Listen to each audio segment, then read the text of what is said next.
zirikana ko iyo mbimenya ari ijambo ribi maze ukoreshe neza imari yawe. Radio Imanzi 105.1 FM. We got you updated. This is Radio Imanzi News in English.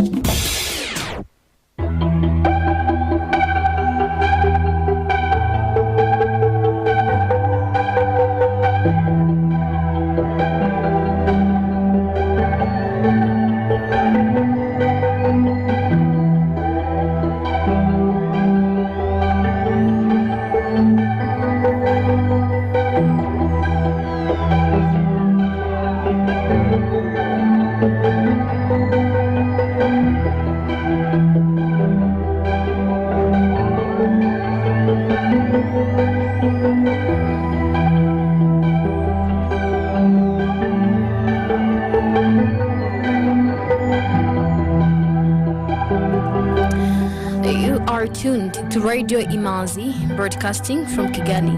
Here is the news in English brought to you by Fiona Umukana. The headlines. President Paul Kagame today participated virtually in the second special summit of the African Peer Review Forum of Heads of State and Government. The Senate has begun a 3-day retreat to examine what has been accomplished in the implementation of the government's 7-year program. Over 5,000 competitors from the Commonwealth bloc will converge on Birmingham today for the Commonwealth Games.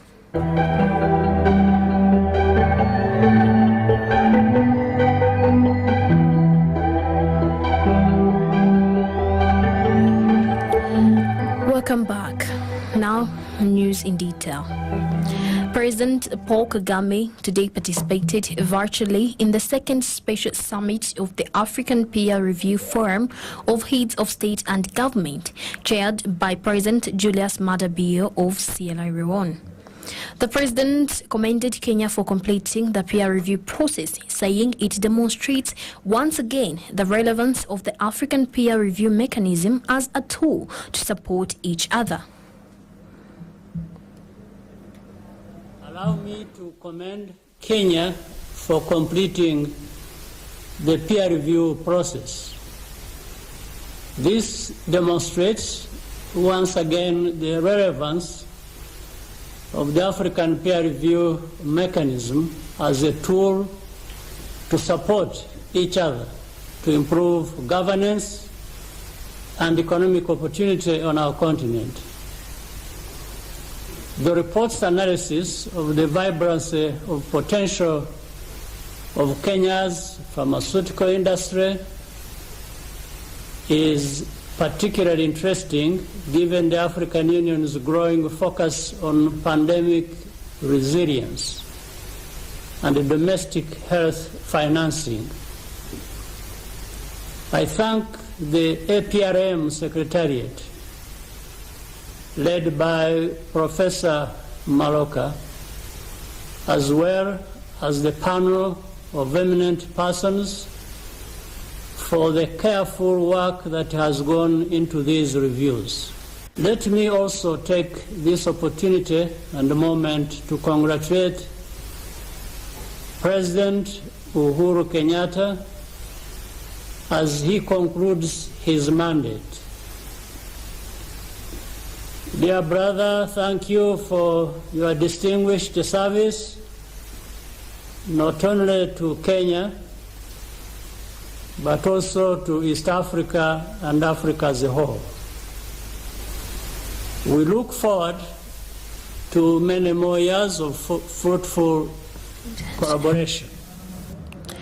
Moving on ahead, the Senate has begun a 3-day retreat to examine what has been accomplished in the implementation of the government's 7-year program, National Strategy for Transformation 1, and the Senate's role in this program's implementation. The Senate will also exchange ideas on how they can further improve the ways they discharge their duties. Dr. Iyamuremye Auguste, President of the Senate, said the retreat should be a time for them to examine themselves, think together about the concrete strategies the Senate will follow in the next 2.5 years so that the Senate can contribute to helping Rwandans continue to progress in unity towards sustainable development. As Japan-Rwanda 60 years anniversary celebrations continue, the Japanese embassy in Kigali has awarded outstanding individuals and associations that promote people's lives and cultures of both countries. Among the awardees is Guy Didier Rangayire, founder of Japan Karate Association Rwanda. The association aims at promoting, organizing, regulating and popularizing karate in Rwanda while protecting physical and mental health of the athletes. Others are Prof. Yukiko Ito, founder of Gashuin Women's College, that promotes women empowerment and capacity building, and Yoshiyuki Sato, CEO Organic Solutions, which provides microbes for public health purposes in local communities. Also, Umucho Mwiza School, a child development center, was awarded for promoting children education in Kigali City. Daniel Nyogushima, CEO of Japanda, a local restaurant that prepares Japanese cuisine, was not left out. The restaurant prepares a rice bowl, tofu, soybean, curd, salad, and shiso mixed with fresh tomatoes. According to the Japanese ambassador to Rwanda, their activities have not only contributed to building the foundation of both countries, but also encouraged Japan's younger generation to start an adventure in Rwanda. Districts have been warned against increasing fees for construction permits, which Rwanda Housing Authority says is contrary to the law. According to Janvier Muhire, the building regulations specialist at Rwanda Housing Authority, the warning was issued after thorough investigation in Bugesera district as a sample before inspecting other districts. He said that according to the 2012 presidential order and 2019 infrastructure minister order, landowners or investors should pay 20,000 Rwandan francs fee for a construction permit on a plot whose size ranges from 1 to 100 square meters.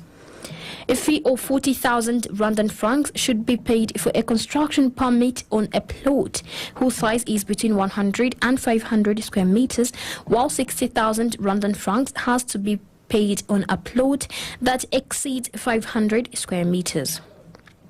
All construction permits across the country are issued through the system called Building Permit Information System Management, which is the Housing Authority supervisor.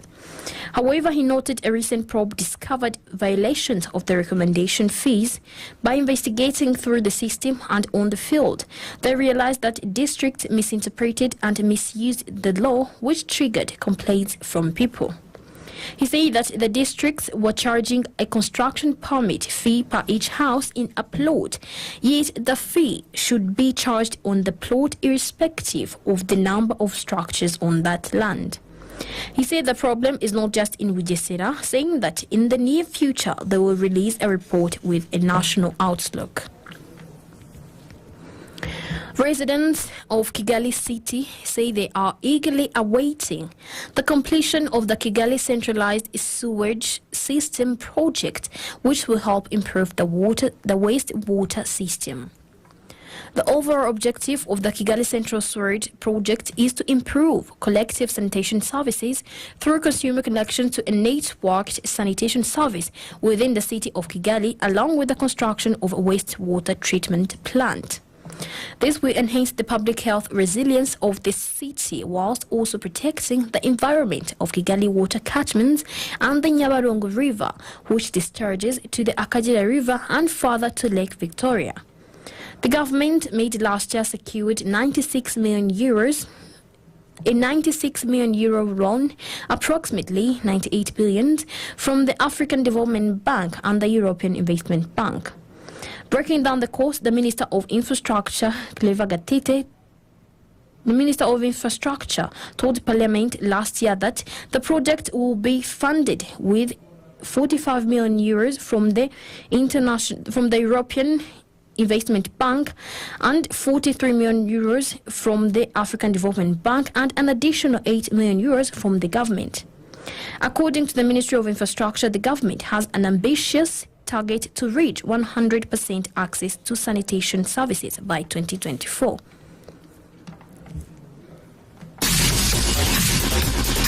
Economic news is a regular feature on Radio Imanzi.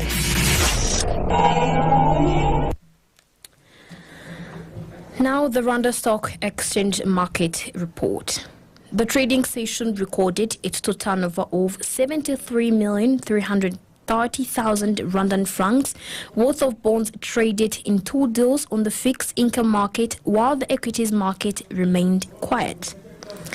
Bragua closed the counter at 160 Rwandan francs, Bank of Kigali at 265 Rwandan francs, I&M Bank at 43 Rwandan francs, M10 Rwanda at 177 Rwandan francs, Simerwa at 120 Rwandan francs, Equity Bank at 440 Rwandan francs, Kenya Commercial Bank at 370 Rwandan francs, National Media Group at 1,200 Rwandan francs, Uchumi Supermarket at 104 Rwandan francs, and RH Buffalo closed the counter at 526 Rwandan francs as the market closed. The currency market review of today. The Kenyan shilling buying price was 8.5 Rwandan francs and the selling price was 8.7 Rwandan francs. Tanzanian shilling buying price was 0.43 Rwandan francs and the selling price was 0.44 Rwandan francs. Ugandan shilling buying price was 0.26 and the selling price was 0.27. Burundian franc buying price was 0.49 and the selling price was 0.5.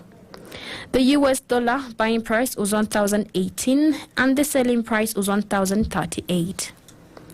The British pound buying price was 1,239 and the selling price was 1,263. The euro buying price was 1,039 and the selling price was 1,060. Some items of international news on Radio Imanzi.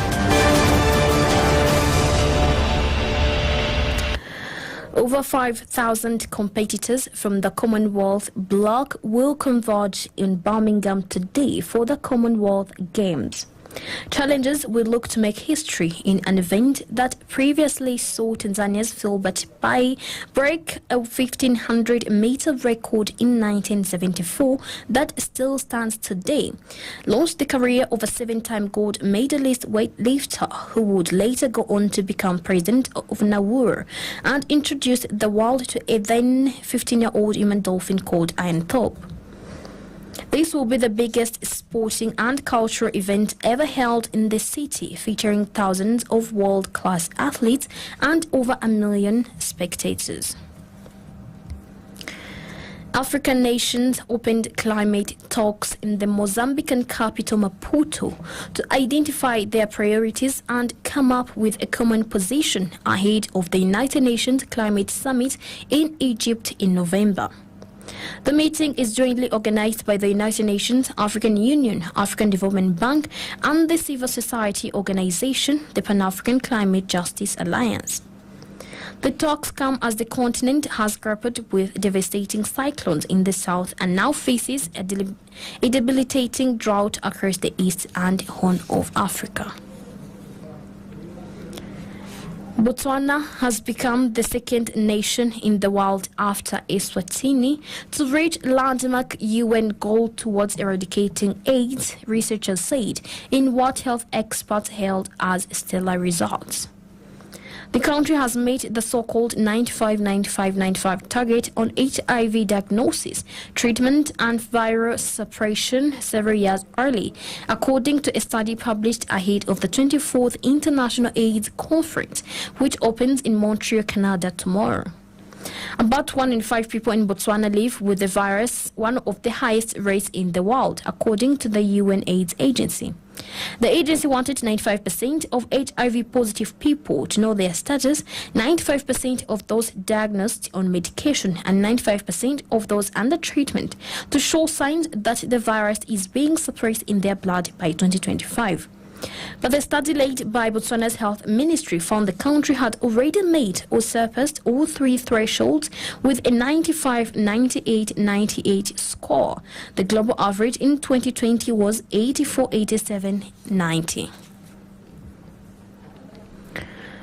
Mauritania's National Assembly passed a new law introducing national languages into primary education. The law introduces for the first time science education courses in mother tongues at the primary level while requiring the teaching of Arabic to non-Arabs and at least one national language to Arab speakers. The Canadian government says Pope Francis' apology to indigenous peoples for abuses in the country's church-run residential schools did not go far enough, suggesting that reconciliation over the fraught history is still very much a work in progress. The official government reaction came as Pope Francis arrived in Quebec City for meetings with Prime Minister Justin Trudeau and Governor General Mary Simon at her Quebec residence, the hilltop Citadel Fortress, on the second leg of Pope Francis' week-long visit to Canada. Prime Minister Trudeau insisted that the Catholic Church as an institution bore blame and needed to do more to atone. Speaking before Pope Francis, he noted that Canada's Truth and Reconciliation Commission in 2015 had called for a papal apology to be delivered on Canadian soil, but that Francis' visit would not have been possible without the courage and perseverance of survivors of First Nations, Inuit and Métis, who traveled to the Vatican last spring to press their case for an apology. With that, we come to the end of tonight's edition.